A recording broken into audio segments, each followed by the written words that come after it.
New at 10, more than 100 arrested and 47 saved as authorities across 12 states joined forces in a major human trafficking investigation.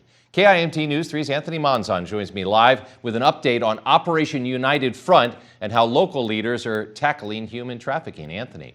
Well, George, just moments ago, we received an update on Operation United Front. Minnesota investigators arrested at least one sex trafficking suspect in Anoka County, recovering 8 victims. In Iowa, I'm told Des Moines PD made 3 arrests, 2 for prostitution, and they believe evidence recovered in the operation may lead to future rescues. Now, as authorities collect information from this investigation this afternoon, I spoke with Olmsted County Attorney Mark Ostrom, a longtime leader on this issue, who says there's still work to be done. The vast majority of people, when they begin being trafficked, are about 12 years old. Now, I'm convinced that there is no 12-year-old girl or boy who says to his or her mother, I want to grow up and be a prostitute. That doesn't happen.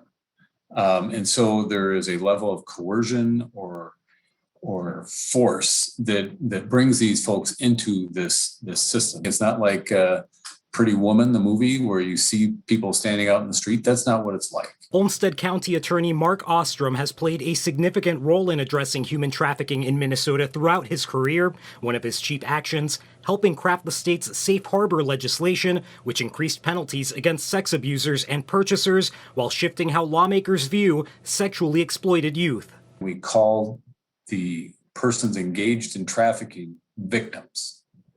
We didn't look at them as criminals. We didn't look at them as defendants. They're victims. And when we changed that dynamic, everything changed. Today, Olmsted County's human trafficking initiatives center around education and training, Ostrom says, to prevent children from becoming involved. But when local investigations take place, the results are eye-opening. When law enforcement sets up some sort of a sting operation, the phone rings off the hook. That there's that much out there that the investigations are just overwhelming. This operation that just occurred is a great example of very significant efforts and how the collaboration of many jurisdictions, it takes that in order to really try and uncover and undo some of this.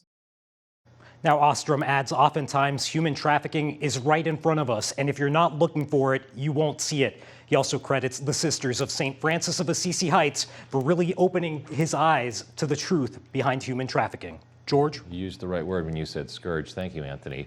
Well, 2 of the 47 victims were minors, and they were rescued in Kentucky, which had the most arrests with 46, where there were also 21 victims rescued.